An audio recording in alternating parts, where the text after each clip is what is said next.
silahkan untuk mengklik reaction ini seperti ini, kemudian silahkan angkat acungkan tangan. Ya, lambaikan tangan lah. Ya. Kemudian nanti silahkan dibuka mic-nya, kemudian boleh nanti bertanya atau berdiskusi. Atau menambahkan juga boleh. Ini kebetulan Bu Sri sudah hadir ya, mau dibantu juga untuk menambahkan nih informasi berkaitan tentang gunung api. Baik Bapak Ibu, kita langsung berangkat. Ya. Baik Bapak Ibu, ini saat ini kita berada ini adalah Pulau Jawa, ini Pulau Jawa, ini adalah Jawa Barat ya. Kita akan terbang ya melalui Google Earth, kita akan terbang ke Gunung Papandayan. Baik, Gunung Papandayan itu posisinya di mana? Jadi kalau kita perhatikan di gambar ini, bahwa Gunung Papandayan itu adalah pegunungan yang memanjang seperti ini dari utara ke selatan. Kemudian dia berada di daerah wilayah Kota Garut. Ya, jadi Garut kalau saya lingkari seperti ini. Nah, inilah dataran tinggi Garut. Jadi bisa dibayangkan bahwa ini memang juga mengatakan bahwa apakah Garut ada kaldera atau bukan, juga ini belum ada penelitiannya. Tapi ini memperlihatkan bahwa ternyata Kota Garut dikelilingi oleh gunung-gunung api. Ya. Di antaranya ada Gunung Cikuray, ini sudah tidak aktif lagi. Kemudian ada Gunung Telaga Bodas, ya. Kemudian di depannya itu adalah Gunung Galunggung. Kemudian adalah Gunung Guntur. Kemudian di sini ada Gunung Sedekling, dan kemudian terakhir di sini ada beberapa Gunung Cikuray. Nah, ini Gunung Cikuray. Inilah Bapak Ibu yang namanya kelompok gunung api yang ada di wilayah Garut. Yuk kita terbang lagi ya. Saya terbang lagi. Baik, kita akan masuk ke Gunung Papandayan. Nah, ini adalah Gunung Papandayannya, ini seperti ini. Ya. Baik, hari ini saya akan cerita nih, saya akan memandu teman-teman semuanya. Ya, kita bisa melihat yang namanya Gunung Papandayan seperti apa. Kemudian di sini juga ada hadir nih Pak Patiar, nanti akan bisa membantu menjelaskan ya proses pembentukan gunung api itu seperti apa. Baik teman-teman semuanya, ini adalah penampang posisi Gunung Papandayan. Jadi kalau kita lihat posisi utaranya di sebelah mana, ya akan saya gambarkan. Jadi posisi utaranya itu ada di sebelah sana ya, ke arah tanah panah ini adalah utara, berarti ini adalah timur laut, arah bukaan letusannya. Ya. Nah kemudian ini adalah penampang Gunung Papandayan seperti ini ya, kita lihat bahwa ini ternyata letusannya bukan mengusaha, tapi ini adalah longsoran ke bawah. Nanti Pak Bahtiar akan membantu untuk menjelaskan. Ya. Baik Bapak Ibu semuanya, sebelumnya akan saya bacakan dulu tentang itinerary. Jadi hari ini kita akan berangkat kemana dan ngapain? Ya, ngapain? Oke. Izinkan saya, ini akan saya zoom out lagi. Ya, akan saya dekatkan lagi. Nah, buat Bapak Ibu yang pernah berangkat ke Gunung Papandayan, bahwa ini adalah ada aktivitas kegiatan trekking. Ya, jadi kalau kita lihat berapa sih ketinggiannya, ya, yang namanya Gunung Papandayan ini. Jadi kalau kita lihat di sini bahwa untuk perjalanan kita akan berangkat dari posisi ini ya, posisi start dari sini adalah parkiran paling bawah. Dan ini ketinggiannya kurang lebih sekitar 2000 ya. Ketinggian 2000 meter di atas permukaan laut. mdpl. Kemudian kita akan berjalan. Seakan-akan kita akan berjalan. Jadi bagi yang teman sudah melakukan kegiatan trekking, sudah tahu, sudah apa bahwa perjalanannya akan membelah namanya Komplek Kawah Gunung Papandayan. Ini adalah Komplek Kawah. Kemudian itinerary pertama kita akan berhenti, ini adalah poin A. Ya. Kemudian nanti kita akan berhenti di poin B. Di sini kita akan melakukan pengamatan. Di antaranya adalah kawah hasil letusan tahun 2002. Ini pernah meletus tahun 2002, dampaknya seperti apa? Nanti Pak Bahtiar akan membantu untuk menjelaskan. Nah, kemudian selanjutnya kita akan berangkat lagi sampai pendakian naik dari atas ya, dari poin B ini atau dari menara pengamatan. Kemudian naik ke poin C. Nah, stop terakhir di sini kita akan melihat proses pembentukannya seperti apa, morfologinya ke arah timur laut seperti apa bentuknya. Nah, kemudian paling menarik kita akan mengunjungi yang namanya adalah hutan mati. Ya, namanya poin C di sini. Kenapa kok bisa ada hutan mati? Kemudian kita juga akan melewati yang namanya adalah Kawah Nangklak. Ini terjadi karena proses hasil longsoran karena ada dataran setelah letusan 2002. Detailnya ini akan jelaskan oleh Pak Bahtiar. Kurang seperti itu Bapak Ibu ya. Jadi itinerary-nya kita akan berangkat dari poin A, kemudian kita akan trekking selama kurang lebih 30 menit. Kalau kita secara nyatanya seperti itu, tapi karena kita lakukan secara virtual, jadi kita bisa bayangkan bahwa ini kan lebih pendek. Kemudian kita akan berakhir poin B, kemudian setelah itu kita lanjut lagi sampai ke poin C. Di sini ketinggiannya kurang lebih adalah hampir 2.300 di atas permukaan laut. Seperti itu Bapak Ibu ya. Baik, kita akan lihat seperti apa. Nah, ini aktivitas yang bisa kita lakukan selama berkegiatan di Papandayan. Ya. Ini memperlihatkan beberapa kelompok APG atau teman-teman milenial biasanya suka camping di Papandayan. Nah, kita lihat ini bentuknya seperti ini ya. Ini dari posisi ke arah timur laut ya, arah bukannya Gunung Papandayan. Dan kemudian kita lihat bahwa di posisi seperti ini ada dinding ya, dinding kawahnya cukup tinggi. Dan inilah Gunung Papandayan. Nah, aktivitasnya seperti ini. Oke, Pak Bahtiar, mohon bantu untuk bisa menjelaskan Pak. Ini dulu ya, zamannya Belanda ya. Ini foto tahun 19 pas Pak. Ya, 19 abad ke-19 awal ya. 19 awal ya. Abad ke-20. Ya. Bahkan yang ini yang ada pakai tandu abad ke-20 awal. 20 awal. Oh, ini ada tandu, Pak. Gimana? Ya. Ini ada tandunya, Pak ya? Pakai tandu itu ojeknya zaman dulu. Oke, jadi ini dulu waktu zaman Belanda menggunakan tandu ya. Ini jadi noni Belanda ataupun orang Belanda jadi tandu ya. Ini adalah kuli-kuli orang pribumi. Seperti ini Pak ya, dulu ya? Iya. Ya. Tapi sudah ada jalan yang lebar, sedepak ya. Sehingga Papandayan kan sudah sangat terkenal, bahkan dari arah Pangalengan itu sudah dibuka. Ya, sudah dibuka Pak ya. Oke, sip. Nah ini aktivitasnya Pak ya, kalau misal berkegiatan seperti ini jalannya yang tadi ya, kemudian sudah dibuka, kemudian ini panoramanya seperti ini. Ya. Nah ini apa nih Pak? Apa ini Pak? Nah ini pada zaman kolonial bisa menggunakan kuda. Jadi pada saat itu saya kira lebih ekologis gitu ya, lebih perjalanan harusnya memanfaatkan kuda yang dimiliki penduduk untuk ke gunung, misalnya dari Papandayan, dari tempat parkiran ke Pondok Saladah gitu ya, bagusnya pakai kuda seperti gini. Dan ini sudah dimanfaatkan pada zaman kolonial. Ya. Kalau sekarang ada sepeda motor Pak ya, namanya anggun, angkutan gunung ya. Biasa digunakan oleh masyarakat. Iya, tapi kan ajlut-ajlutan. Iya. Ini sebenarnya menarik juga Pak ya, seperti di Bromo, jadi menggunakan kuda akan lebih ekologis. Iya, betul. Oke, Pak Bahtiar, mohon jelaskan Pak, ini adalah penampang bentuk kawah Gunung Papandayan, ya. Kemudian mohon dibantu Pak untuk penjelasannya, kenapa kok ini letusannya ke arah timur laut kemudian membuka seperti ini, apa yang terjadi, kemudian beberapa kali letusan juga ya, kita bisa lihat Pak. Iya, terima kasih. Ya, silahkan, Pak. Mengapa ke arah timur laut? Karena memang ada gejala kegunung apian di sana, yang kedua ada sesar-sesar lokal yang mengarah ke arah timur laut. Jadi ada dua sesar yang menghimpit yang gerowak ini. Jadi lembah ini di pinggirnya itu ada sesar yang memanjang. Sehingga bagian itulah yang paling lemah ketika gunung ini meletus. Oke. 1772 ya. Okay. Dan Papandayan ini curah hujan di gunung ini sangat tinggi, lalu air meteoriknya meresap ke tubuh gunung dan dari bawah itu dipanaskan oleh kantong-kantong magma. Jadi istilah saya itu dikukus. Jadi Papandayan ini ibaratnya dikukus setiap waktu sehingga ada pengubahan batuan di sana menjadi lunak. Nah, yang lunak inilah yang memudahkan begitu ada gempa sedikit saja bisa langsung longsor. Apalagi dengan letusan yang besar seperti tahun 1772. Ya. Oke, Pak. Jadi ini hasil dari letusan 1772 kemudian menghasilkan gegar puing Pak, longsorannya, debris ya ke arah timur laut ya. Dampaknya apa Pak ke masyarakat saat itu Pak? Satu, tubuh gunung jadi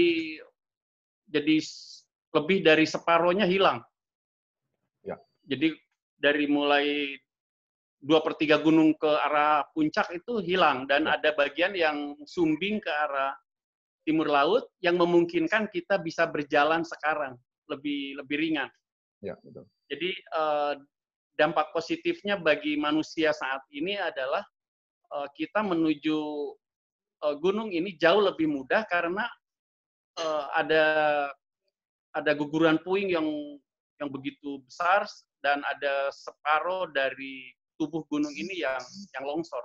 Jadi membentuk lembah yang dalam dan lebar. Ya. Baik Pak, ini letusan 1772 juga kemudian ada informasi bahwa ternyata Bujangga Manik pernah ke sini Pak. Apakah bentuknya seperti ini Pak, abad ke berapa, 15 ya? Oh iya, jadi abad ke-16 mungkin ya. 16 Pak ya. 500-an. Jadi orang yang pertama kali mencatatkan perjalanan ke Gunung Papandayan, itu salah satunya adalah Bujangga Manik, dan catatannya terabadikan di Oxford. Catatan Bujangga Manik mulai diserahkan oleh para pengelana dulu ke penjelajah dari Oxford, itu lalu disimpan di perpustakaan sana pada tahun 1627. Jadi mulai disimpan di perpustakaannya tuh 1627, berarti catatannya itu jauh lebih awal lagi, yaitu sekitar 1500. Ya. Saya akan bacakan saja ini catatan Bujangga Manik yang ditulis di sana, dalam bahasa Indonesianya aja. 1, mendaki Gunung Papandayan yang biasa disebut Panenjuan. Jadi Panenjuan itu viewpoint. Karena tingginya tadi kan udah direkonstruksi oleh Pak Denny ke atas. Ya. Dari situ ku amati gunung-gunung, disebut satu persatu di antara semuanya, yang terlihat kecil dan jauh sesuai daya pandang Nusalarang. Nah ini salah satunya yang bisa dilihat oleh kita dan dilihat juga oleh Bujangga Manik tahun 1500-an. Aku menghitung satu demi satu, mulai dari selatan wilayah Denuh. Denuh itu dekat Tasikmalaya. Danaunya masih ada sampai sekarang. Dari timur Karangpapak. Dari barat tanah Balawong. Banyak toponim yang sekarang sudah berganti. Itulah yang disebut Gunung Agung sebagai tiang tapal batas pagar wesi. Pagar wesi mungkin dengan kandang wesi yang sekarang Garut. Itu adalah Gunung Patuha yang di sebelah barat, yang sekarang ada Kawah Patuha yang di bawah, di samping itu, sebagai tiang tapal batas Majapura. Jadi toponim pada masa lalu itu ada yang disebut Majapura, yang sekarang sudah berganti nama, mungkin Ciwidey atau Soseang atau apa gitu. Oke. Pak, jadi bisa dibayangkan dulu ya, Bujangga Manik pada abad ke-16, kemudian dia sudah mendaki Gunung Papandayan, Pak ya. Dan kemudian Gunung Papan ini kita tahu tadi informasinya bahwa ini pernah meletus di 1772, kemudian menghasilkan gegar puing ya, dia debris ya, seperti ini ke arah sana Pak, di arah timur laut. Dan kira-kira Pak, sebelum 1772 itu seperti apa Pak bentuknya? Oh ya, kerucut ke atas, coba direkonstruksi, digambarkan ke atas. Ya, seperti ini Pak ya. Misalnya dengan sudutnya ya, sudutnya. Nah, kira-kira gitulah. Dan yang pernah ke sana selain Bujangga Manik pada tahun 1600-an itu adalah MOR. MOR itu untuk kepentingan belerang tapi. Ya. Baik Pak, ini dari informasi bahwa ketinggian ini adalah Gunung Papandayan setelah yang terpancung itu karena hasil letusan. Ini ketinggiannya kurang lebih sekitar 266.000 meter di atas permukaan. Ya. Hampir 2.660 meter Pak ya. Maaf. Hampir 2.600-an ya, 660 meter di atas permukaan laut. Dan ini kira-kira bisa lebih di atas lebih dari 3.000 mungkin Pak ya? Iya. Biasanya gunung yang terpancung itu menyisakan 1/3-nya. Rata-rata begitu. Jadi kalau 2/3-nya berarti hilang. 2/3-nya bilang, oke. Baik, Bapak Ibu semuanya, ini juga menerangkan bahwa ternyata Gunung Papandayan ini ya, tingginya bisa sampai 3.000. Satu dari letusan 1772 akhirnya bentuk seperti ini. 3.000, 4.000-an ya. 4.000-an. Nggak boleh ditawar, Pak ya. Baik, Bapak Ibu, kita langsung masuk lagi. Kita akan terbang lagi nih. Baik, kita akan jalan-jalan. Ya, kita akan mulai ya dari sini, Pak Batiar ya. Ya, kita akan mulai. Kita akan mulai dari sini, dari start, dari tempat parkir. Biasanya kalau bagi wisatawan untuk mendaftarkan diri di sini, bayar tiket dari bagian bawah, kemudian kita akan mulai perjalanan gitu. Ya. Nah ini untuk perjalanan, kalau menggunakan jalan kaki, Pak, ini sekitar setengah jam ada Pak ya, sampai ke titik Gardu Pandang ini Pak? Ada. Baik. Pak Batiar, dekat warung ya? Gimana Pak? Dekat warung? Ya, betul. Ya, dekat warung di sini. Baik Bapak Ibu semuanya, teman-teman, ini kita akan masuk di poin B ya. Nah, di poin B itu kira-kira apa Pak? Kita bisa lihat apa aja di sini Pak? Iya, dari titik itu kita bisa melihat kawah baru hasil letusan 2002. Nanti bisa dilihat saya pada letusan 2002 itu pada posisi di lokasi sehingga menghasilkan beberapa foto letusan di sana. Nanti bisa ditayangkan oleh Pak Denny. Ya, oke, kita ya. Baik Pak Bahtiar, kita ada di sini, kemudian bisa kita lihat adalah letusan 2002 ya di sini ya. Ya, iya. Ya, letusan 2002. Ini adalah hasil pembentukan 1772 Pak ya? 1772. Iya betul. Oke. Ini dindingnya seperti ini. Nah, seperti ini kurang lebih. Baik, kita akan masuk, kita melihat foto-fotonya ini ada foto kenangan Pak Bahtiar zaman dulu seperti apa, jadul banget ya. Ya, mana Pak Bahtiar nih? Nah, Pak, ini apa ini Pak? Wah, ini 2002 ya. 2002 pada saat letusan. Saya dari Bandung tengah malam sampai ke Cisurupan itu subuh. Dan sebelum sholat subuh itu saya sudah di sana sehingga tidak ada penjagaan di gunung api. Ya. Oleh pemuda-pemuda di sana setelah siang ternyata ada penjagaan. Jadi karena saya tidak tahu dijaga, ya. Saya bersama keponakan Galis namanya, dia tunarungu, langsung diajak sampai ke lokasi hampir mendekati sumber letusan. Oh, saat itu ya. Itu 2002 ya. Semua bentang alam itu warnanya abu-abu. Ya. Nah, ini abu-abu. Ini apa Pak? Letusan apa Pak? 2002 ya? 2002, ini 2002. Yang putih itu freatik ya, letusan karena uap air. Ya. Tidak menghasilkan material yang berupa pasir atau abu begitu. Tapi yang sudah kehitaman itulah yang menghasilkan semburan panas. Di antaranya ada pasir, abu, dan belerang ya. Nah, itulah yang nanti kalau sampai di hutan di atasnya, hutan itu akan langsung mati, daunnya rontok dan meninggalkan batang-batangnya saja nanti. Bisa kita saksikan nanti. Baik, Bapak, ini dampak dari letusan 2002 itu kemudian menyebabkan longsoran, Pak. Itu bagaimana, Pak, bisa terjadi? Ini adalah kawah nangklak, Pak ya? Nah, iya. Jadi seperti saya katakan tadi bahwa ciri khas Gunung Papandayan itu adalah adanya longsoran gunung api karena gunung itu curah hujan di gunung itu sangat tinggi sehingga air meteorik masuk ke tubuh gunung dan dipanaskan oleh magma. Nah, panas itulah yang mengukus gunung ini menyebabkan adanya pengubahan batuan di sana menjadi lebih lunak. Nah, sehingga ketika ada gempa, baik gempa vulkanik ataupun apalagi tektonik yang besar, sangat mudah longsor. Ya. Sangat mudah longsor. Baik, ini teman-teman semuanya ini adalah ini kawah nangklak, Pak ya? Iya, dan longsorannya ini membendung sungai Ciberem Gede.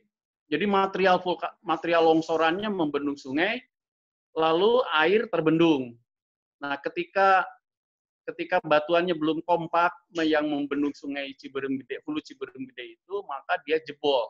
Nah, karena air sudah tinggi lalu jebol, maka perumahan banyak kampung yang terkena banjir akibat Ciberem Gede yang terbendung bobol. Okay. Sampai ke jalan raya antara Garut Cikajang. Ya. Oke, Ciberem Gede kemudian langsung ini Pak langsung melanda kawasan Garut Kota Pak ya melalui jalur apa? Gasnya Cimanuk Pak ya. Masuk Cimanuk, akhirnya masuk Cimanuk. Tapi ya. jalan antara Garut Cikajang itu terputus. Ya. Oke Pak, ini di gambar ini adalah kawah yang terbentuk di 2002 ya. Jadi kemudian yang merah ini adalah garis lintasan yang akan kita lalui ya. Jadi kita posisi ada di sini tadi ceritanya Pak Bahtiar di PMB ini di Bandara Pengawas. Jadi Pak Bahtiar kita bisa lihat yang namanya pembentukan kawah 2002, kemudian setelah itu 1772 ini dindingnya, dinding Gunung Papandayan ya seperti ini. Nah kemudian kita bisa melihat yang namanya hasil dari dampak secara langsung Pak ya, longsoran dari hasil letusan akibat gempa dari 2002. Ya. Baik Bapak Ibu semuanya, kita akan lihat seperti apa. Ini saya bawa beberapa gambar-gambar yang berkaitan tentang pembentukan kawah. Ini ada foto lama Pak, saya punya foto lama nih. Ini fotografernya adalah seorang perempuan pertama di Hindia Belanda, namanya Tilly Woestenboom. Ini foto-foto lama tentang Gunung Papandayan. Ya. Nah, kalau nanti kita coba bandingkan ya, jadi bentuk perubahan morfologinya seperti apa. Ini sekitar tahun 1911 ini Pak. Ya, ada krater dari Papandayan. Ya. Ini belum terbentuk Pak ya, belum ada ya 2002 ya, belum kelihatan. Jadi nanti kalau kita bandingkan gambarnya seperti apa. Baik Pak, ini dari atas ya. Oh, ternyata ada kawah Tegal Alun Pak di sebelah kiri. Ya. Baik Bapak Ibu semuanya, teman-teman, Pak Batiar. Jadi kalau kita lihat Pak dari arah barat daya Pak, ini ternyata kan ada kawah nih Pak. Mungkin apakah pembentukannya pra 1772 ya, lebih tua lagi.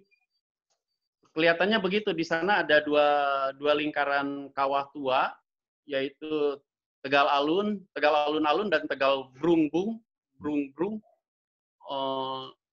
Itu kelihatannya lebih tua daripada yang 1772. Sayangnya belum ada yang mengukur umurnya, periode tahun berapa kejadiannya. Ya. Itu kalderanya cukup besar, nanti bisa dilihat di petanya. Ya. Sebetulnya sangat menarik, dan yang disebut oleh para pendaki sekarang Pondok Saladah itu adalah Tegal Brung-Brung ya. Dulu berupa danau kawah itu, tapi karena poros, jadi air meresap di sana. Baik. Nah, Pak, ini adalah bentuk penjelasan tentang ini, Pak ya. Nah, iya. Jadi kalau yang potret yang barusan sifatnya dari udara, ini kalau dipetakannya jadi begini. Ya. Yang sebelah barat daya itu adalah Tegal Kawah Alun-Alun. Nah, itu ya. Itu luas sekali. Jadi Tegal itu padang rumput, savana dulunya. Luas sekali, lalu ada Kawah Brung-Brung, ada Gunung Nangklak, dan ada Gunung Papandayan. Jadi ada empat sistem gunung api yang mungkin urut-urutannya bergeraknya dari mana ke mana. Nah, itu yang harus ditarikh umurnya. Apakah dari alun-alun dulu, baru ke Nangklak, baru ke Brung-Brung, baru ke Papandayan gitu, atau bagaimana pergeseran kegiatan ke gunung apiannya. Ya. Tapi kalau melihat sesar ke arah timur lautnya, kemungkinan dari sisi bawah dulu nih, dari sudut bawah dulu, dari mulai kawah alun-alun bergerak ke arah timur laut. Ya. Jadi pembentukannya dari ini dulu Pak ya, dari Tegal Alun, ini lebih lama. Kemungkinan. Ya. Kemudian ini pembentukan di berikutnya, jadi dia bergerak dari barat daya ke timur laut Pak ya, bentuk awal. Iya, iya. Oke. Dan yang paling mudah adalah Papandayan ini. Ya, betul. Ini Pak ya, ini lebih mudah ya. Dan di sini letusan, nah ini kawah baru ini 2002. Nah, itu ya.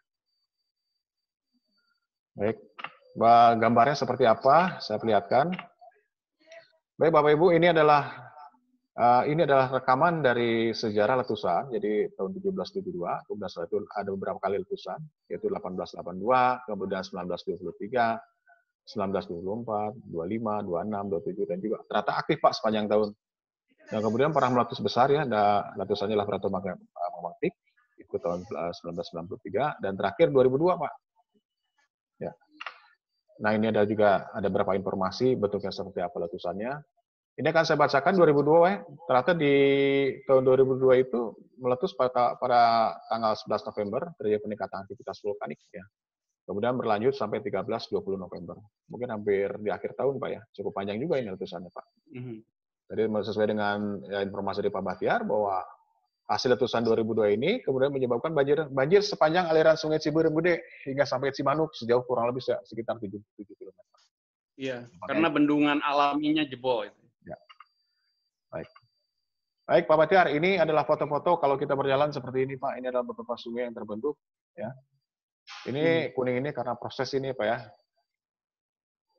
Oh, di puncak gunung, Ya. sungainya sebesar ini berarti air sangat banyak di gunung ini. Nah, itulah yang menyebabkan ketika air meteorik ini meresap ke dalam tubuh gunung, Ya. gunung ini dikukus, dipanasi terus sehingga ada pengubahan material tubuh gunung.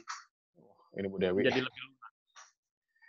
Baik, ini adalah foto terakhir ya, foto terbaru, jadi memperlihatkan morfologinya seperti apa. Bisa kita bayangkan bahwa ini adalah komplek gunung, komplek kawah, namanya adalah komplek kawah mas ya. Kemudian di belakang foto ini adalah komplek kawah manuk. Kemudian di sebelah barat dayanya adalah kawah bungkrung, yang seperti tadi Pak Fajar katakan. Nah, ini adalah hasil letusannya. Pak, ini adalah bentuk dari hasil pembentukan letusan 2002, Pak. Jadi kalau kita lihat ke arah barat dayanya sedikit ke atas itu ada ini ya kawah, ada vegetasi yang seperti tercekik Pak, sudah mati semua ya. Berarti ada, karena letusannya tidak terlalu besar 2002, kemungkinan belerang dan abu panas yang mematikan hutan di sana. Oke. Ya. Baik, kita akan terbang lagi Pak. Ini kita sudah tadi menyaksikan yang namanya adalah pembentukan kawah ya tahun 2002 ya, letusan 2002, kemudian kawah Nangklak tadi longsorannya akibat dari gempa ya. Kemudian Pak Batiar, kita akan lanjut lagi ya. Iya, Baik iya. Bapak Ibu semuanya, kita akan lanjut lagi. Ya, kita jalan lagi. Ini dari poin B ya. Tadi kita lihat dari sini, kita akan berjalan kaki naik ke kawah mati. Ya, atau hutan mati, maaf. Hutan mati. Ya. Saya akan geser sedikit. Ya, seperti ini penampangnya. Cukup besar ya. Nah, dari sini biasanya wisatawan ataupun siapapun yang biasa berwisata di daerah Gunung Papandayan kemudian bisa melakukan perjalanan setelah mencapai di poin ini, di titik garis pandang ini ya, untuk melihat seluruh panorama seperti apa, biasanya dia akan berjalan Pak, memilih menuju posisi lebih atas lagi. Nah, biasa ke sini. Ya. Mohon maaf nih. Dari sini Pak tadi poin B di sini, kemudian jalan langsung kurang lebih sekitar 500 meter Pak. Nah, inilah kawasan hutan mati ada di area sini. Ya, di area ini. Baik, kita akan langsung masuk ke kawah mati. Kita lihat seperti apa penampakannya. Yuk, kita geser lagi. Zoom lagi. Nah, Pak, ini dari posisi ini, saat ini kita bisa melihat beberapa panorama ya, pemandangan di arah ke arah barat daya, atau tepatnya ke arah Garut, Pak ya. Iya, iya. Di antaranya itu gunung yang selalu terlihat dari berbagai sisi manapun dari gunung Papandayan adalah Gunung Cikuray. Oke, ini Pak ya. Iya, tinggi sekali, kerucut sekali, itu tipologi gunung-gunung strato ya begitu, yang komposit itu begitu. Ya, ya oke Pak, terima kasih Pak. Ini karena sudah tidak aktif lagi ya, menandakan bahwa ini sudah selesai.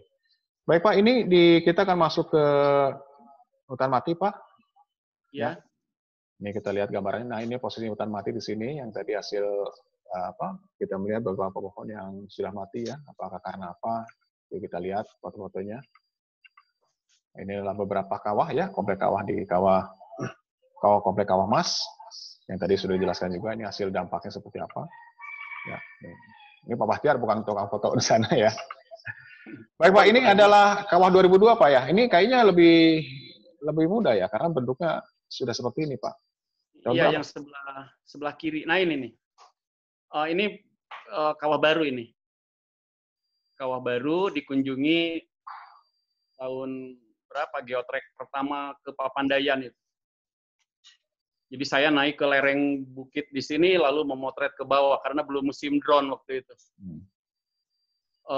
Airnya bagus sekali, penuh waktu itu seperti cincau hijau karena warna air cenderung ke arah biru sementara belerangnya kuat di sana. Jadi warnanya menjadi hijau. Ya. Seperti itu. Oke, terima kasih Pak. Baik, ini juga beberapa komplek kawah nih, lihat perbandingannya, bisa dilihat ya, ini manusia kecil sekali ukurannya. Kemudian ini kawahnya cukup besar ya, seperti ini, menandakan bahwa ini sangat luas sekali ya, namanya komplek kawah mas ya. Kemudian juga ini beberapa batuan hasil hidrotermal ya. Pak, ini juga ada beberapa tumbuhan yang bisa tumbuh di sana, Pak. Di antaranya Santigi ya. Iya, ya. Kemudian juga ada Naphalis stephanicus ya. Santigi itu tumbuhan yang bisa tumbuh dalam situasi yang ekstrim ya. Dan ada memang tumbuhan lain yang seperti Edelweiss jadi penghibur para pendaki gunung, tumbuh di hampir semua gunung di Pulau Jawa ini. Ya. Oke, ini di Ponok Saladah, jadi kita bisa menyaksikan yang namanya Naphalis stephanicus ya. Inilah kalau sebutan ini Pak ya, jadi bunga abadi dari Pulau Jawa. Ya. Iya, iya. Tapi keberadaannya sudah mulai habis kelihatannya Pak. Ya. Baik, kita langsung. Nah, ini Pak, ini ada kawah. Nah, ini apa Pak? Kok bisa begini Pak terjadi seperti ini Pak? Nah, ini kawah, ini hutan mati. Asalnya ini hutan bagus, hutan pegunungan ya, hutan di lereng pegunungan. Umumnya Cantigi yang kuat kayunya karena dia hidup di daerah yang sangat hara tanahnya kurang. Jadi ketika 2002 arah angin ke segmen hutan ini menyebabkan tiupan angin yang mengandung gas belerang dengan suhu yang sangat panas ditambah abu yang panas dari letusan, maka daun-daun di sana rontok dan pohon ini jadi mati. Di kiri kanannya selebar hutan mati mungkin ada 1-2 kilo, di kiri kanannya masih bisa tumbuh. Ya. Dan ini menjadi latar untuk foto-foto yang banyak digemari sekarang. Instagramable ya Pak ya? Ya. Dan beberapa pohonnya sudah tumbang, lama-lama nanti sangat berkurang. Begitu. Ya. Seperti di dekat Kawah Baru itu dulu hutan matinya rapat sekali, sekarang sudah tidak ada. Ya.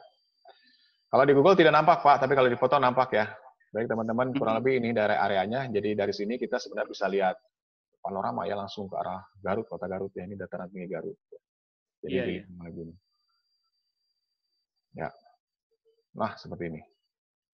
Ini kita tampak sebelah depan, yaitu inilah kawah tadi 2002 ya, letusan 2002. Ya. Kawah yang seperti tadi ada fotonya dari Pak Bahtiar ya. 2002 seperti ini. Ya. Baik, Pak Bahtiar, ini adalah poin C, jadi kita sudah tiba di pos terakhir ya, untuk pengamatan. Jadi kalau kita tadi lihat bahwa kita sudah berjalan kaki ceritanya, secara virtual ya. Dari sini Pak, kita sedikit evaluasi ya, kita lihat ke belakang lagi, bahwa kita tadi sudah melakukan perjalanan nih. Dari parkiran bawah, ya ini sebutnya adalah poin A ya. Dari A, kemudian kita tadi sudah melihat yang namanya pemandangan seperti apa, di poin B. Kemudian dari sini kita menanjak ya, naik ke atas, terjal. Dari sini ketinggiannya kurang lebih sekitar 2.300, yaitu kita kunjungan ke daerah hutan mati. Dari Pak Bahtiar sudah menjelaskan kenapa kok bisa terjadi seperti itu. Baik Bapak Ibu semuanya, ini adalah titik terakhir, jadi kita akan buka pertanyaan nih, pastikan penanya nih teman-teman semuanya nih. Ya silahkan kalau cungan tangan, kalau ada pertanyaan juga boleh, ingin menambahkan juga boleh. Silahkan nih, dari siapa dulu nih? Saya mungkin. Ya, silakan, Pak. Ya, Mas Andi. Oh ya, makasih. Assalamualaikum semuanya, Pak Bahtiar. Waalaikumsalam, Mas Andi. Salam. Ini menarik sekali, Pak Bah. Mungkin di sana kan kalau di Papandayan itu dikenal sekali dengan adanya deposit atau mungkin sampai sekarang masih itu ada kaolin itu, Pak. Ya, di Papandayan itu. Jadi ada sungai itu yang kalau ketika kita dari mulai berjalan kemudian melewati beberapa kawah, terus setelah kawah lokomotif itu kemudian kita melewati sungai lagi itu kan ada deposit kaolin, Pak. Nah, itu kira-kira bagaimana Pak terbentuknya kaolin itu, Pak, kalau di Papandayan itu, Pak. Jadi seperti itu. Kemudian ada juga yang menarik Pak Bahtiar bisa sharing, yaitu mungkin bisa ditampilkan skoria yang hasil dari erupsi tahun 2002 atau tadi tahun berapa Mas Denny yang terakhir itu 19 berapa itu 2002, ya? Ya 72 itu kan ada kolaps atau landslide-nya kawah nangkot gitu. Nah, di situ ada skoria-skoria yang ditemukan di situ bagus gitu. Ya, yang penting itu Pak. Kaolin itu bagaimana Pak ya bisa ada di apa namanya Papandian gitu Pak Baktiar mungkin untuk sharing saja untuk saya belum tahu. Terima kasih Mas Andi, dan nanti secara lebih detail Ibu Dr. Sri mungkin bisa menambahkan ya. Jadi kaolin ini pada umumnya di gunung api yang sudah dalam tanda petik sudah tua, itu karena ada pengubahan silika ya. Ada pengubahan silika yang terus terpanaskan, lalu melapuk, itu biasanya menjadi kaolin. Jadi awalnya sih silika, dan silika lahir dari letusan gunung api. Ya. Jadi itulah yang membuat mesin pesawat terbang bila ketika ada gunung meletus, menghisap abunya bisa mati mesinnya, itu karena mencairnya silika ya di mesin yang menyumbat saluran bahan bakar. Jadi secara sepintas silika yang melapuk itu menjadi kaolin di gunung-gunung api. Ya. Oke, bisa jadi karena proses itu Pak ya, karena proses alterasi hidrotermal ya. Iya. Jadi seperti itu ya, pada batuan beku feldspar mungkin ya biasanya. Ya. Baik, Bu Sri mungkin bisa menambahkan Bu Sri? Insya Allah ya. Wah, ini ada guru saya Bu Sri. Apa kabar Bu? Ya, alhamdulillah baik Mas Andi. Gimana kabarnya? Ini di Jogja atau di Cirebon? Di Jogja Bu. Okay. Nanti kalau ada kereta dibuka nanti baru ke Cirebon. Oke. Iya, nanti lockdown dulu ya. Jadi ODP tapi. Oke. Ya, mungkin ini Pak, jadi saya nambahi aja. Jadi ketika kita mau jalan masuk ke warung itu ya Pak ya, itu kan ada butiran-butiran kecil warna hitam itu ya? Ah ya, di situ persis. Ada butiran-butiran kecil kayak kaca, namanya obsidian. Ya kan? Ya Pak Bahtiar ya? Iya Bu, ada obsidian. Nah, obsidian itu sebenarnya adalah gelas vulkanik. Gelas vulkanik itu bisa jadi dihasilkan ketika erupsi eksplosif Gunung Papandayan tahun 1600-an. Nah, yang itu menghasilkan silika. Silika konten yang ada di dalam gelas itu lama-kelamaan mengalami proses pelapukan. Ada yang mengalami proses pelapukan secara hidrotermal, ada yang mengalami proses pelapukan secara eksogenik. Ketika batuan itu lapuk, yang ada adalah gelasnya itu jadi gelas saja, gelas silika saja, jadi SiAl gitu. Nah, SiAl itu sangat rendah titik lelehnya. Begitu dia meleleh, titik lelehnya hanya sekitar 400 derajat Celcius, itu kadang-kadang kurang dari itu juga. Begitu ada perubahan suhu, ya sudah, dia langsung leleh. Apalagi kena hidrotermal. Nah, ketika kena hidrotermal, dia tidak hanya menjadi lelehan saja, tetapi juga mengikat oksigen dan CO.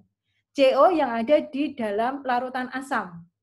Ketika gunung api itu pertama dia sebelum dia meletus, sebelum secara eksplosif atau sebelum terjadi proses erupsi, kan itu ada penambahan gas dan tekanan yang sangat besar akibat air yang terpanaskan oleh hidrotermal tadi, membentuk gas namanya freatik. Ketika gas freatik itu makin lama makin terakumulasi, dia menyinggung silika gel tadi yang sudah membentuk obsidian yang kemudian melapuk atau menjadi gel ketika tersentuh oleh larutan hidrotermal di dalam bumi, di bawah gunung api. Nah, itu tersentuh oleh itu, makin lama makin banyak komposisinya. Makin lama makin banyak komposisinya yang kemudian menjadi larutan gel itu menyumbat bagian-bagian yang celah-celah terdapat di situ.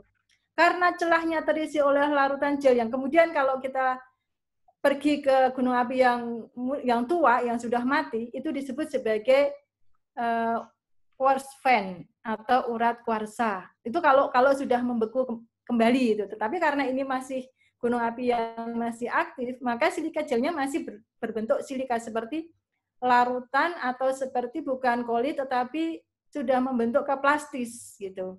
Nah, begitu ada erupsi letusan, itu selain menyumbat semakin membentuk itu tekanan semakin tinggi juga dia akan menyumbat bagian-bagian yang ada di sekitarnya. Ketika dilontarkan secara eksplosif dalam kapasitas phreatic eruption, ya, dia keluar bersama-sama, bukan sebagai magmatik, tetapi sebagai aksesoris gitu. Bukan sebagai penghancuran tubuhnya aksidental, tapi dia sebagai aksesoris. Aksesoris yang ikut terlontarkan pada saat phreatic eruption itu terjadi. Nah, ini yang kemudian terbang karena berat jenisnya ringan. Begitu ada angin kencang ya dia akan ikut terbawa. Ini yang suka mengisi tadi mesin pesawat karena titik berat jenisnya sangat rendah gitu. Mungkin tambahannya itu, Pak. Kalau nanti masalah tadi Pak Bahtiar kan sudah menjelaskan penyebab. Saya setuju dengan apa yang dijelaskan oleh Pak Bahtiar tentang erupsi eksplosif. Cuman yang harus kita lihat mungkin untuk sebagai data tambahan adalah adakah batuan di sekitar kawah itu adalah brexikoignimbrite. Itu aja. Jadi nanti kalau kita ketemu, tadi saya sih lihat ada batuan bagiannya itu, cuman saya nggak yakin itu komposisinya apa itu. Tapi kalau saya lihat dulu waktu saya ke sana ya ada sih batuan selain ada pecahan-pecahan kecil dari obsidian, di situ juga ada batuan ada pecahan granit kecil-kecil gitu ya. Granit kecil-kecil ini barangkali dari batuan dinding yang dulu terbentuk. Kemudian ada batuan seperti bukan obsidian tetapi itu kayak tektit gitu. Tapi saya nggak tahu itu tektit atau bukan karena itu harus ada penelitian lebih lanjut. Cuman agak mirip ke situ. Kekerasannya sangat tinggi. Kayaknya sih lebih tinggi dari obsidiannya gitu. Cuman saya belum yakin itu apakah tektit atau bukan. Kalau itu iya berarti itu hasil dari aksesoris pada waktu erupsi eksplosif Gunung Papandayan dulu gitu. Terima kasih, Pak. Oke, terima kasih Bu Sri. Terima kasih Dr. Sri. Ya. Pak Bahtiar tadi tentang itu ya, tadi tentang kawah Nangklak Pak. Ini tadi pertanyaan dari Mas Andi masih ya tentang kawah Nangklak Pak. Iya, ya. Silakan. Yang longsorannya? Ya, longsorannya Pak. Iya, jadi saya ulang lagi, jadi Papandayan ini lingkungannya itu curah hujan di sana sangat tinggi. Sangat tinggi, itu yang pertama. Yang kedua, karena hutannya masih bagus pada saat itu, maka banyak air yang meresap daripada yang dialirkan di permukaan. Diresapkan ke sana lalu mendapatkan pemanasan dari tubuh dari magma yang ada di dalam tubuh gunung api, maka seperti saya katakan tadi bahwa gunung ini seperti dikukus. Lalu ada pengubahan batuan di sana yang menjadi lebih lunak. Nah, ketika ada goncangan gempa, baik vulkanik apalagi tektonik yang besar, ini yang guncangan gempa vulkanik yang dangkal saja dan disusul oleh gempa vulkanik yang dalam, menyebabkan dia longsor memutus jalan dari Pangalengan ke Papandayan. Jadi itulah jalan pertama yang dirintis ketika zaman kolonial, putus dan sampai sekarang belum ada perbaikan usaha-usaha bagaimana agar melancarkan arus wisatawan dari arah Pangalengan ke Papandayan. Jadi longsor itu disebabkan oleh gempa vulkanik yang menggoyang tubuh gunung api yang rapuh di sana. Gitu Pak Denny, Pak Andi. Oke, terima kasih Mas Adi. Pak Bahtiar. Oke, Pak kasih Pak Bahtiar dari informasinya bahwa ini memang jalur awal yang dibangun oleh Belanda saat itu ya Pak ya, 1920-an ya. Iya, betul. Pangalengan ya. Cuma dibuka. Jadi dulu belum ada dari Jalan Cisurupan, belum ada. Ya. Jadi kemungkinan Bujangga Manik juga berjalan lewat Pangalengan karena dia habis dari Gunung Wayang. Jadi kalau disambungkan itu begitu. Jadi habis berziarah di Gunung Wayang, dia melanjutkan perjalanan ke Papandayan. Bisa, ya oke. Baik, terima jalan kasih. Setapak yang sudah ada sejak lama oleh Belanda diperlebar, kira-kira begitu. Oke, ini juga tadi Pak Yasa tadi bertanya itu Pak berkaitan tentang Bujangga Manik. Bisa bisa menjawab dari pertanyaannya bahwa memang Bujangga Manik berangkat dari sana Pak ya, dari sebelah barat daya ya, dari selatan barat daya masuk. Sudah terjawab Pak, terima kasih. Besar dari arah Pangalengan dia berjalan. Ya. Baik, ini saya akan bacakan ada beberapa pertanyaan dari teman-teman nih. Kalau mau tanya langsung boleh. Ya. Ini terima kasih Pak Untung Sumotarto ya. Ini beliau ahli geothermal, Pak. Pak Untung mungkin ada yang bisa bagikan buat teman-teman, Pak, di sini, Pak.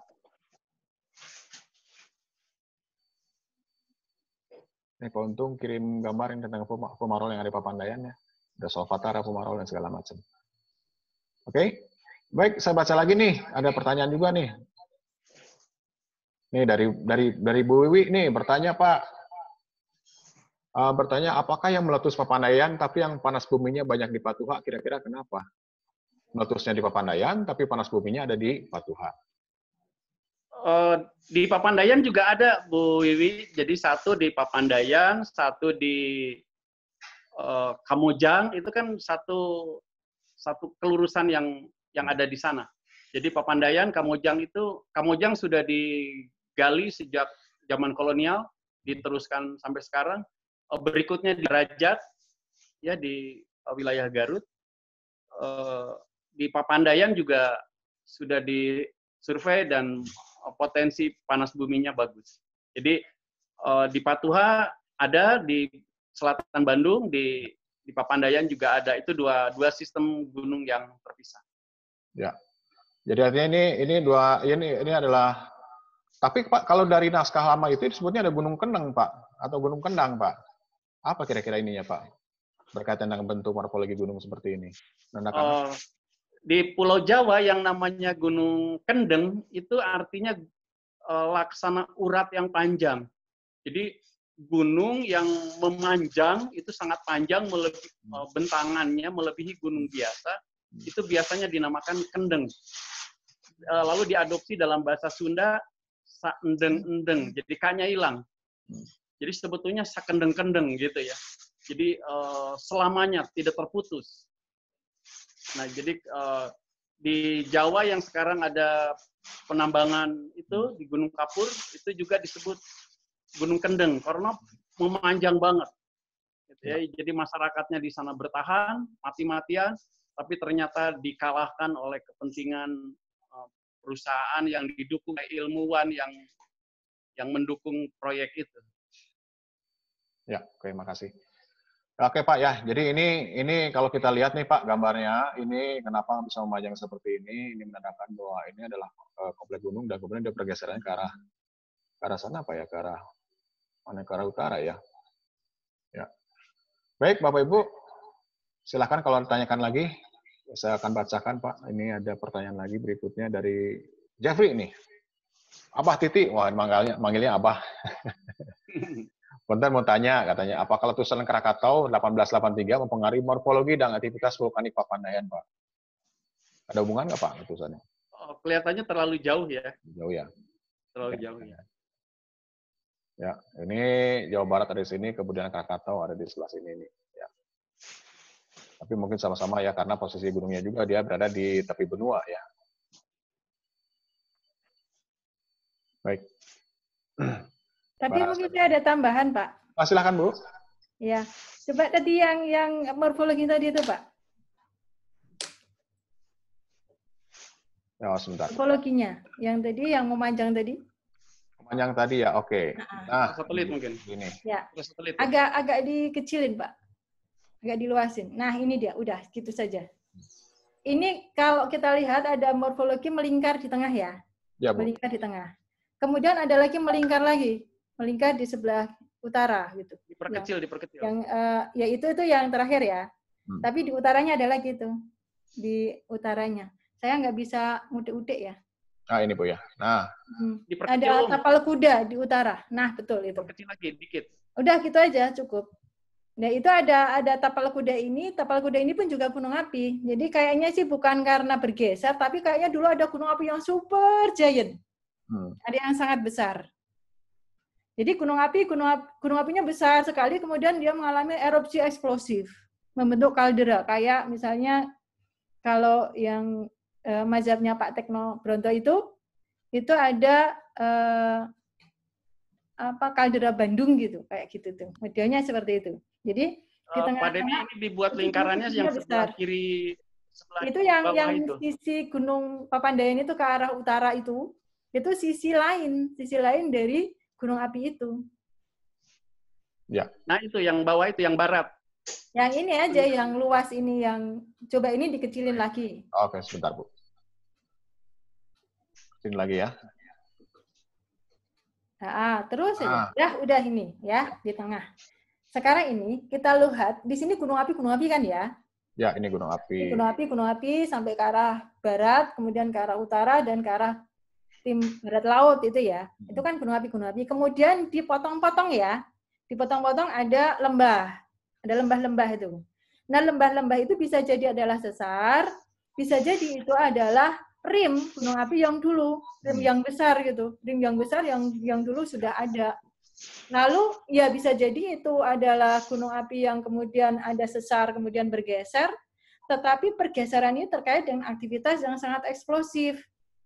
Karena ini kalau kita lihat pola alirannya gitu ya masuk aja dia ke arah sana, ke tengah-tengah gitu, ke Garut ya, ke kota Garut itu. Ya, betul. Nah, itu kan di situ yang pola alirannya ke arah situ semua. Otomatis yang paling dekat kan paling rendah di situ. Nah, saya pernah ke lokasi itu, di situ ada alterasi. Di sekitar kota Garut itu kebetulan mahasiswa saya kan skripsinya di daerah situ tuh. Itu ada alterasi. Awalnya dia nggak tahu ada gunungnya kecil saja, kebetulan dekat di rumahnya dia. Nah, itu ada yang berwarna agak kemerahan, agak kehitaman gitu, itu alterasi. Itu sebenarnya ada alterasi. Hanya saja batuannya itu adalah basah komposisinya, bukan asam seperti yang ada di sekitarnya gitu. Terus kemudian ada batuan metamorf di situ, nyelempit aja batuan metamorf sebagai fragmen-fragmen gitu. Itu nggak mungkin dia naik ke permukaan tanpa ada gaya yang mengangkatnya. Padahal itu adalah fragmen-fragmen. Bisa jadi itu bukan karena proses tektonik yang membentuk kayak tektonik klasik gitu ya, tetapi itu adalah aktivitas vulkanisme yang supergiant yang menghasilkan kaldera yang sangat besar yang membentuk batuan dari yang batuan dasar, kemudian batuan dari tubuhnya sendiri maupun dari batuan juvenilnya ikut terlontarkan bersama-sama gitu. Itu bisa jadi seperti itu. Memang ada faktor tektonik yang bekerja setelahnya, tapi tektonik ini terkait dengan aktivitas vulkanisme itu. Ya. Kayaknya begitu deh. Ya. Kalau saya memandangnya begitu. Tektonik ada, tetapi utamanya adalah vulkanik. Karena di sekitarnya itu semuanya adalah gunung api. Ya. Bang, ini bisa dikatakan ini adalah pembentukan kaldera lebih tua lagi. Kaldera tua, iya. Ya. Bisa dibayangkan teman-teman ya. Jadi artinya dataran tinggi Garut itu adalah bagian dari kaldera. Dan bahkan juga seperti tadi Bu Sri bilang bahwa Bandung pun juga bisa jadi ini sebagai kaldera besar, Bu ya. Iya, betul. Kita lihat ya. Nah, ya, apalagi di tengah-tengah di Maribaya itu ya, di Sungai saya lupa namanya. Itu ada lava ya. Lava kan nggak akan jauh-jauh. Oh, ya Maribaya, Bu ya. Ya betul. Maribaya. Kapundung ya, Bu, Cikapundung. Oh, betul. Cikapundung, ya. Baik. Nah, ya seperti ini Bu Sri ya. Jadi kalau misalnya kita lihat betul. Ya, gunung-gunung jadi bisa jadi karena belum ada penelitian nih yang bisa mempertegas bahwa ini adalah memang kaldera cukup besar sekali. Iya. Bu Sri, boleh bertanya nggak? Ini saya menyambung ini. Ya, kayaknya menarik juga ya Bu Sri ya. Kayak misalnya bahwa mungkin dulu Garut itu gunung besar, lalu Bandung. Saya ingat pernah juga waktu ke Gunung Padang itu saya ada penjelasan juga dari Pak siapa gitu. Itu ada gunung raksasa juga Pak. Jadi kalau kita lihat dari arah timur ke barat ya, ini kan kompleks Papandayan, lalu kompleks Tanjung Perahu Gunung Sunda, dan sebelah kirinya itu mungkin kompleks yang daerah Cianjur itu Gunung Padang ya. Itu betul. Memang begitu Pak. Ya. Jadi di situ ada gunung namanya saya lupa lagi itu pakai nama Ewek siapa gitu ya, Ewek apa gitu ya. Gunung Ewek Randa ya kalau nggak salah. Ya betul. Nah itu tuh kayaknya sih sumbernya itu. Tapi belum pernah tercatat seperti misalnya ada Gunung Samalas ya yang mau tercatat dia ke internasional menyebabkan perubahan iklim besar, lalu Toba, lalu Tambora. Tapi gunung-gunung ini mungkin eksplosi letusannya tidak seperti itu mungkin ya Bu ya? Atau belum pernah ada yang meneliti aja mungkin ya Bu? Sebenarnya kalau yang meneliti sih sudah Pak. Kalau yang meneliti sudah, cuman untuk menuju ke arah gunung api itu yang belum. Oh baik. Iya. Terima kasih. Oke, terima kasih Bu Sri, Pak Yasa, terima kasih. Pak Bahtiar tadi sudah menjelaskan bahwa memang juga ada beberapa hipotesa ya, tapi belum bisa membuktikan ya apakah Bandung itu bagian dari kaldera cukup besar, bahkan juga lebih menarik ya. Karena untuk penelitian gunung api purba juga tidak terlalu banyak ya ahlinya, selain Pak Bronto yang sudah melakukan itu. Jagonya sudah pensiun, Prof. Tikno. Ya, baik Bapak Ibu semuanya, silakan kalau bertanya boleh. Kita langsung masuk ke acara diskusi ini. Waktu sudah menunjukkan. Iya, boleh tanya? Silakan Pak Untung. Iya, ini untuk Pak Bahtiar aja, Pak. Tadi sudah banyak cerita dan pengalaman ke Papandayan sudah cukup banyak, Pak. Itu kalau melihat kemungkinan sudah ada fumarol segala gitu ya. Tapi dari Kecamatan Panasumi itu Papandayan sudah stabil atau belum? Daerahnya gitu. Karena sudah nanti ada letusan tahun 2002 misalnya gitu. Sudah cukup stabil atau belum daerahnya itu? Kalau mau dieksplorasi Panasuminya gitu. Kawah Papandayannya masih aktif, tapi kan di luar itu masih memungkinkan. Oke. Karena itu kan seperti kasus Dieng ya. Sudah cukup dekat dengan Darajat kan. Darajat itu kan sudah ada PLTP Darajat. Jadi daerahnya tidak terlalu jauh dari derajat dari Kamojang. Kalau Kamojang dan Darajat sudah bisa dieksplorasi dan produksi, kemungkinan mungkin nggak di daerah Papandayan itu dilakukan eksplorasi dan produksi juga gitu. Gitaralnya, Panasumnya. Bisa dilihat dari hasil, kalau ada hasil apa semacam pengujian panas tubuh gunung api itu berapa panasnya, di bagian mana terpanas, harus dilihat itu sehingga bisa menentukan di titik mana bisa mengebor. Jangan sampai seperti pengeboran yang di Galunggung, Pak, untuk membuat pembuangan air danau. Oh gitu. Apa yang kalau di sana sebelah, kalau kita naik di bibir kawahnya itu sebelah kiri, mengapa sekarang lubangnya ke sebelah kiri, tidak di sebelah kanannya? Karena ketika di bor sebelah kanan itu, mata bornya langsung panas naik sekian ratus derajat, karena ternyata pusat panasnya ada di sebelah utara ya. Begitu, yang di selatannya masih dingin, jadi harus dilihat dulu panas tubuh gunung itu di sisi mana, di belahan mana. Ya, tapi kalau intinya secara menyeluruh, secara umum stabil sudah cukup atau gimana Pak? Kalau menurut Pak Bahtiar, sudah stabil ya? Cukup stabil di sisi seperti di lereng yang kaldera kawah alun, Tegal alun-alun. Iya, iya. Dia lebih stabil daripada yang ke arah sebelah sini, Pak. Oke. Terima kasih, Pak. Makasih. Ya, terima kasih, Pak, sudah hadir. Ya, oke, Bapak Ibu semuanya, teman-teman ya.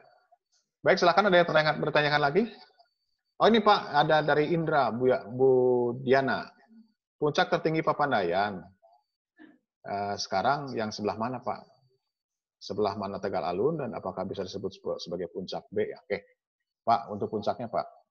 Saya masuk ke... Ya, silakan. Ini dilihatin aja petanya, Pak Dedi. Ya. Google Map-nya dilihatin. Ya, oke. Oh, Google Map-nya ya, Pak. Sebentar, Pak. Ini kan dari... Ini penampangnya juga ada nih. Nah, ini. Dari mana aja yang bisa menunjukkan? Nah, ini dari penampangnya. Nah, seperti ini. Jadi Gunung Masigit ya, kemudian ada Tegal Alun, sebelahnya Gunung Masigit ke arah utara. Ya. Jadi kalau kita lihat Pak menggunakan Google-nya. Gunung yang bawah yang kelihatan itu, penampang bawah. Oh, iya Pak, sebentar. Ya, kalau tadi untuk menjawab, nah seperti ini Pak ya. Jadi, yang besar di bawah. Ya, saya puterin dulu. Wah, bisa begini Pak, kok bisa begini Pak? Ya, baik. Jadi puncaknya yang untuk puncak tertingginya itu ada di sini Pak ya. Yang tadi nih. Ya. Nah, ini ada puncak Papandayan yang sudah terbongkar tadi di 1772 ini ya. Ini titik tertinggi tadi 2665 ya tinggiannya. Kemudian ini adalah pembentukan kawah sebelumnya ya, dan ini kawah yang baru seperti ini kalau kita lihat. yang debris avalanche itu ke arah sana. Jadi ini termasuk lebih lama, lebih tua ya. Kemudian ini puncak yang berikutnya. Jadi tingginya yang ini Pak ya. Iya. Ya. Nah ini pertanyaan dari Pak Untung, yang sebelah kanan itu relatif lebih stabil dibanding yang sebelah kiri. Yang warna coklat itu Tegal Alun-Alun ya. Tegal Alun betul Pak. Ini ya, Tegal Alun ya. Ke lereng yang jatuhnya ke sebelah sana. Ya. Nah ini perlu ditambahkan kalau masih ada waktu Pak Denny. Ya. Yang sebelah kiri itu yang gunung menjadi sumbing, itu menimbun dengan seketika 40 kampung.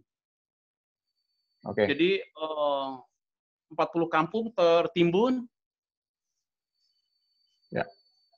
Yang buran puingnya ke sebelah kiri bawah itu. Ya. Oke Pak, kalau direkonstruksi kurang lebih seperti ini Pak ya. Arah apa? Debrisnya ke arah sini Pak ya. Kemudian ini juga nih. Ini lebih tua lagi kalau pembentukannya. Nah, seperti ini Pak ya, kurang lebih. Makanya di sisi sebelah sini menjadi daerah yang subur untuk pertanian. Nah, seperti ini kurang lebih. Ya. Baik, Bapak-Bapak Ibu semuanya. Kelihatannya ini kita sudah selesai nih ya acara kegiatan hari ini. Waktu sudah mulai pukul 11, jadi kita sudah berjalan kurang lebih 1 jam. Kita sudah berjalan-jalan nih dari Komplek Kawah Gunung Papandayan, kemudian kita melihat ada pembentukan kawah 2002, kemudian kita melihat menyaksikan letusan 1772 ya. Kemudian tadi terakhir juga ditambahkan tentang potensi geotermal seperti apa.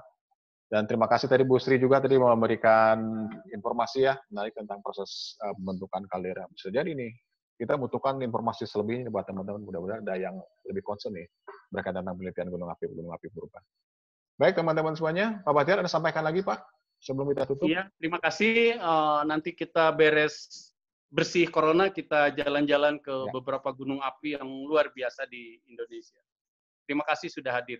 Ya, terima kasih. Terima kasih. Ya, baik Bapak Ibu semuanya, terima kasih sudah hadir. Jadi mudah-mudahan ini memberikan wawasan ya. Jadi sebagai pengobat rindu nih buat teman-teman yang ingin jalan-jalan segera. Karena berkaitan corona ini juga belum tahu nih sampai kapan kita akan bisa berkegiatan di luar.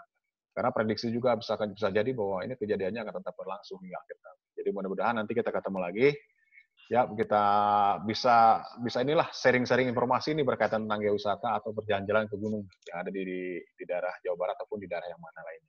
Di sini nanti Mas Andi tolong bantu nanti bisa cerita juga nih gunung-gunung api yang aktif ya. Karena keliling pengamanan di Indonesia nih. Siap. Ya, baik teman-teman yang lain juga nih. Terus Bu Sri nanti insya Allah nanti kita bisa promote nih Bu Sri. Baik Bapak Ibu semuanya, saya ucapkan terima kasih. Jadi mudah-mudahan kita bisa ketemu lagi ya. Kita ketemu lagi di kesempatan yang sama, arah yang sama. Jadi terima kasih Bu Sri, terima kasih Bapak-Bapak yang lainnya.